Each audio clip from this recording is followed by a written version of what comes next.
Ladies and gentlemen, welcome back to the channel, and say hello to a familiar face on the right hand side of your screen. Ladies and gentlemen, I told you we had a special guest, and even though I've been told that Hamish spoiled the surprise, nonetheless, it should still be a surprise to you. Hamish, how are you doing? It's nice to have you on. It's lovely to be on, Ryan. Third or fourth time on your channel, so appreciated on the eve of a relatively big game for Celtic, I would say, against our famous rivals. Well, we heard what Brendan Rodgers had to say earlier, so we'll get into that. But nonetheless, how's life in Australia? Still treating you good? Still doing good out there? It's been all right. We're coming to the end of the summer now. It's such a That's right, long summer. You know, back home you get like Aye. what you get this year? Two. Well, I was back home in the summer. I was going to say 1 week of sun, but I think that was being generous, to be quite honest. I don't think I got a day of sun when I was back in the summer, but Yeah. here it's like all the way from probably from the start of October till the end of March. Is just, what's that, 6 months of just pure summer. So no, I've been very busy. A lot of music recently, a lot of sports. You're a big F1 man, aren't you? So That's right. the Yep. Grand Prix tomorrow. Aye, of course. Going along to that. You're near that, aren't you? So It's a couple, that'll be about unreal. 10, 15 minutes away. So let's just say it's a busy day. We've got kind of St. Paddy's Day as well. I know it's technically Monday, but I think tomorrow's a big day for that. So you've got that, the F1, and a small match at 11:30 in the evening here. God almighty, I envy you. You've made me jealous. What a start to the video. Anyway, ladies and gents, go over and subscribe to Hamish's channel. We're going to have a kind of part 2 to this. I don't know who will upload first, so this might It'll be be part me. 2. Yeah, it'll 'Cause probably you're be going you. assuming that you're planning on getting some sleep, it's going to be me. Aye, probably you. So this is kind of a part 2. We're probably going to cover the same ground that we did on Hamish's channel, but we'll try and keep things a wee bit unique over here, so you're no watching to the same video. Hamish, it's a chance for revenge. Let's just say how it is. I mean, 3-0 at Ibrox in January. It didn't go down the way we would have liked it to. A really uncharacteristic performance from Celtic on the day. How important is it for us to get a win following that derby? Does it kind of increase the stakes, do you think? Despite the league title is all but won, you want to get one back on them, didn't you? Yeah, like usually with the derbies, the importance of them, they're obviously important because of the rivalry, etc. But the importance is in the context of the league season and the fact of we're X amount of points ahead or behind, and this is the result we need. But this is a weird one because normally, what are we, 16 points clear with I think 9 games to go. We can't officially win the league. You'd be viewing this one potentially as, obviously you want to go and win, but it doesn't, massively matter in terms of, if we lose the game or draw the game, we're not going to go and lose the league. But this one does. This one feels like about as important a derby as there's been in a wee while. I mean, as I say, this time last year the league was on the line, so the derbies were probably even more meaningful. But this does feel like a really big one, because I think it's because we've probably not got a lot of really tasty big games to go for the rest of this season, and this is one of the ones you've looked at. And obviously, Rangers are out of the Scottish Cup as well, so you're not going to be playing them in a cup final like in recent years.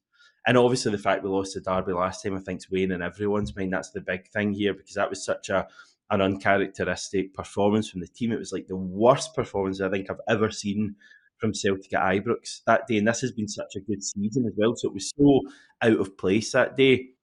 And Rangers beat us comfortably. So I think there is a feeling amongst the support that we owe them one, and we don't just want to beat them tomorrow or Sunday. We want to beat them well. I know, because even though it's basically a consequence-free game, so what? If Celtic were to lose the game, we're still 13 clear, and I guess that's how some people will look at it. But I think you're right, there's something about this game that still makes it feel massive, and I've never really thought about the way that you said it in terms of maybe it's the last big hurrah at Celtic Park this season. We don't welcome them back, we don't have another big game there until maybe Trophy Day, but that should be, as usually is, a procession.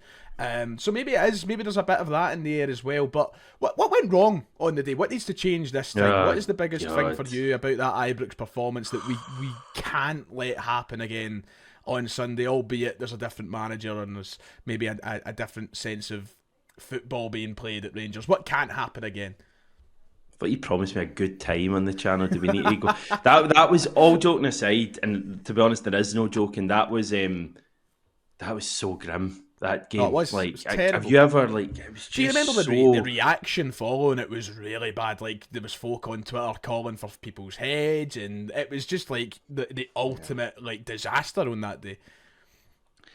It was just like such a bad performance. Like nobody played well, and there was no hunger. And remember, like Rio Hatate in that first half, not to single people out, but Hatate just not to single people out, but Rio Hatate just kept passing the ball to Rangers players. It became almost funny at one stage, but obviously none of us would have been finding it funny. So that was just a total shocker. It was like a dead rubber match, but it wasn't at that stage, and obviously it isn't yet because the league still hasn't been won. But yeah, I don't even know where to start with that. I just thought every part of our game, like our passing was awful, our quality. I don't know. I don't know if the team turned up and expected to win because Rangers were in a really bad place at that stage. I think they just lost to St Mirren. I think they'd drawn with Motherwell as well. Like they were in a terrible place, and a lot of us were expecting, a lot of his fans were expecting us just to turn up and to win comfortably. So I don't know if that filtered into the playing squad. My own feeling is that there was perhaps a bit of that, and then I do think the players get spooked a bit in the atmosphere, and obviously that was a final derby. We hope with no away fans at all, and Ibrox obviously got up a fair bit, and we just didn't recover at all in that match. So yeah, it was an awful one, but I did say it at the time, and people kind of were quite critical. I did say it was, for me, it was a bit of a one-off. And to be honest, I think that's kind of been proven going forward. I know we lost at Hibs, but I say that was a little bit different after Munich, etc. But I did think after that derby, it was a bit of a one-off, and the next derby we'd play a lot better and be fine. Hopefully that's the case. Well, I hope so. But that's the thing. That day, you're talking about Hatate. I just remember the middle of the park being really. I thought we were just trounced on. Rangers midfield really just kind of were so overbearing. McGregor, Hatate, they struggled to deal with it, especially, I thought. And interestingly enough, we're going to have to talk about Callum McGregor in a few minutes' time in this video, so that hopefully won't happen again. But they were very aggressive. How do you think that fares with the new manager coming in? Because Barry Ferguson is somebody who, of course, famously, bit of a hard man, as he gets called, and he's been very vocal about the football he likes to play. I remember the whole Paul Le Guen situation. One of the things that really spelled the end of his Rangers career was banning the tackling at Rangers, and Barry Ferguson was one of the first to step up and go, oh no, we tackle, and we tackle hard. So I think that Rangers might up that aggressiveness that they showed in January, and we need to. I don't like saying this about my own team, but sometimes I think we're a bit soft, and in my opinion, that's something that we just can't afford to be on Sunday. We need to step up, and if we need to get dirty, maybe get, not to the point we're getting men sent off, but get a wee bit on the dirty side of things. Yeah, I think Rangers are going to come out kicking. I think that's pretty obvious. That, I mean, what does Barry Ferguson really have as a manager? He doesn't have a great record. He doesn't have much tactical nous. I wouldn't say, certainly nowhere near the level of Brendan Rodgers. But what does he have? He's got an understanding of Rangers. He's got an understanding of this fixture. Probably a better understanding of. Technically, it's not this fixture anymore. It was the old fixture, but he knows nice kind of. It's true though, isn't it? He knows about, like, the Celtic kind of Rangers stuff, and I think he's going to impart that on his players, and he's going to demand that at the very least Rangers are physical and don't show us respect. So I fully expect Rangers to get stuck in. The fact they're going to have fans there as well might add a bit of spice to the game as well. I think potentially over the past couple of years, some of the derbies in the league have been just a little bit kind of tepid. And I don't know if that's linked to the fact there's only been home fans at these derbies, but I do think there's been just a little edge missing in some of them, and I think that's been reflected in the amount of red cards. There's really not been many red cards. The last red card Celtic goal was in the COVID season, wasn't it, with Callum McGregor? So that just shows you how long it's been since Celtic have seen red, which I suppose is a good thing, but you're used to back in the day seeing them fly left, right and centre. But you also you saw John Lundstrom been sent off at the end of last season, and that was he was a kind of typical typical Rangers get into them type player, not blessed with any real quality, but get into players. And you could see something similar like that. And it doesn't fuss me if Rangers are like that. Like, I think at times maybe Celtic at Ibrox, clearly Ibrox the cup final, maybe we lacked a little bit of dig at times, but I just think it's different at Celtic Park. I just think if you come after us, as long as you've got a strong referee, hopefully Stephen McLean is, book them. If there's bad tackles going in, book them, and they won't do it again. If they do it again, they'll be off. But I just think all that kind of stuff from Barry Ferguson, that he's going to get into them and be physical and don't show them respect. I just don't think that's going to be enough against our quality, both on the pitch and in the dugout. We're too good at football. We'll play them off the park if we need to. And we've seen it at Celtic Park time and time again. 3-0 at the start of the season. Played them off the park. So, talking about Barry Ferguson, let's get this up on screen for everybody. This was Brendan Rodgers talking earlier. He pulled no punches at all when talking about Barry Ferguson. He said, listen, I don't know Barry, but I know him as a player, and I know he's gone in and he'll have a great connection with his supporters. However, from the coaching aspect of things, over the course of 4 games, I don't see great change. I see the team go 2-0 down against Kilmarnock, come back and win. I see the team lose at home to Motherwell. I see the team go away and get a fantastic result at Fenerbahce, but then I see the team lose last night 2-0 over 90 minutes, but win the tie. I've seen the team change the system, absolutely a really good tactical change to go 5-4-1 at Fenerbahce, but I still see a lot of the same traits. So Brendan Rodgers still, I don't even want to use making digs. He's just telling the truth. That's all it is. It's not like he's taking digs at Barry Ferguson. Rangers are still an inconsistent mess, and fair play. Famous, they made it through. They beat Fenerbahce. That's their big result this season. But there's an inconsistent side there that's still losing games of football they should be winning, and Rodgers has said it how it is. They're just such a strange team, and I guess they've reached the quarterfinals of the Europa League, which is a good achievement, but I just find them such a bizarre kind of club and team and fan base at the moment. How much they're going mad about winning a tie on penalties after losing the home leg 2-0, their 4th home defeat in a row.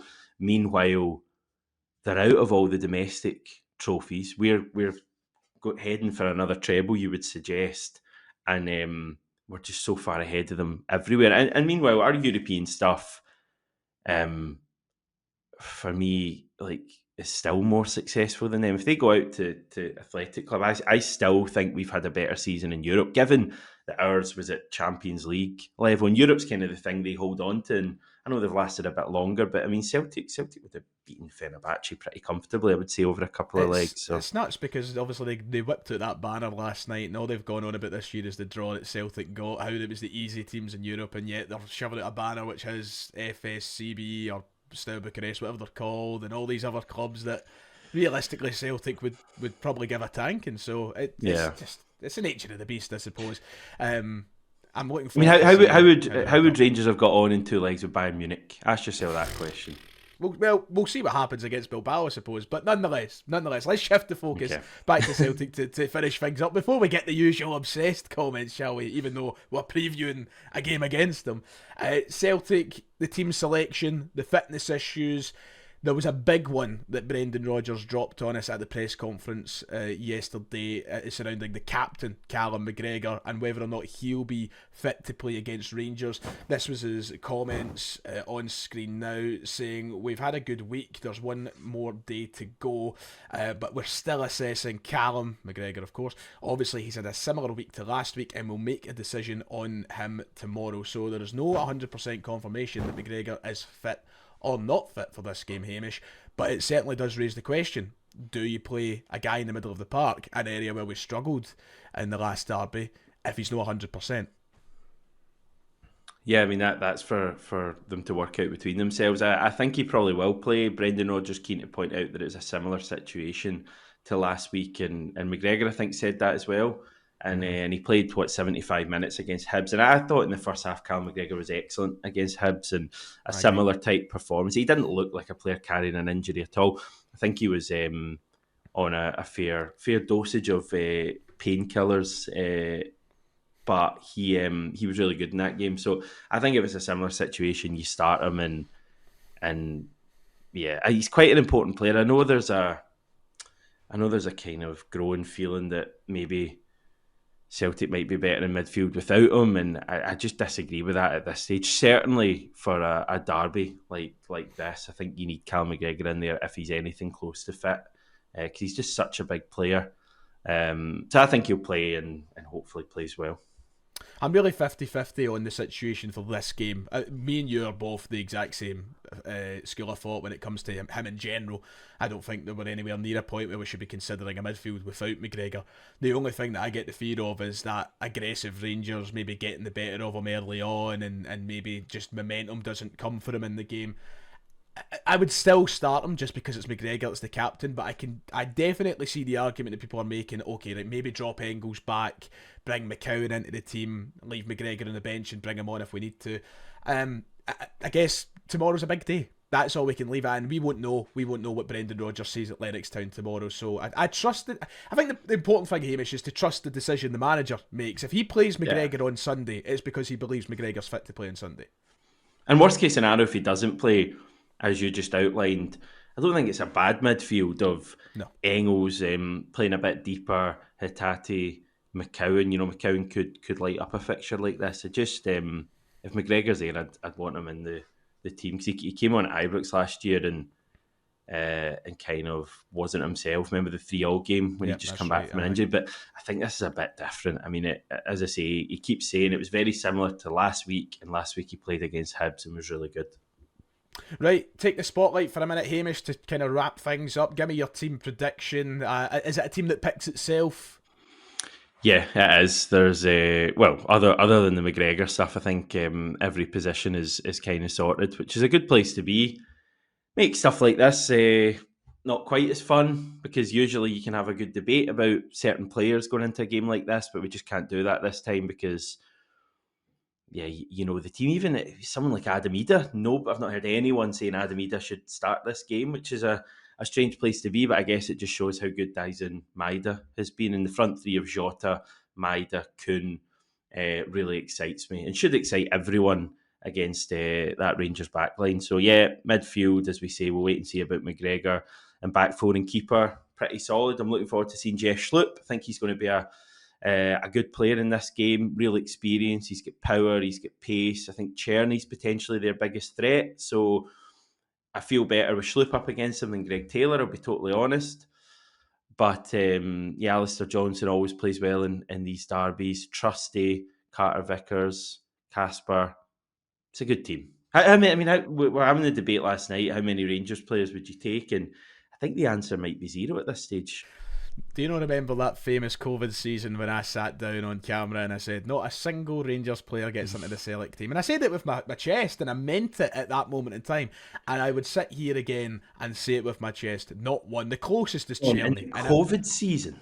Like right at the start of the COVID season, before that season unfurled. And I sat there and I said, not one Rangers player will get in. And then we went on to have a generational stinker, didn't we? But, I mean, you're right, Czerny's the closest. And I'm not putting him in a team over Nicholas Kuhn, am I? So, no. No, of course. Raskin over Engels, of course, according to the Belgium manager. Don't get him started. Jota's first derby back. Buzzing to see that. Hopefully he terrorises James Taverner again. We're in for a treat. I can feel it. Score prediction then. Go, finish it off. Well, I give you the camera prediction for the camera prediction, or the group chat prediction that I've already said to people. I'll give you a camera prediction. How about that? I think Celtic will win 3-0. Okay, my camera prediction was Celtic 2, Rangers 0, but I've got a group chat prediction as well, which I feel more confident about. Right, ladies and gentlemen, thank you very much for tuning in on this hopefully lovely Saturday afternoon. I've not checked the Met Office app to see what the weather's like yet, so thank you for tuning in. Hamish, thanks again for coming on, mate. It's always a pleasure. Yeah, no, it's been great to be on. I'm sure we'll do it again in about 10 months' time.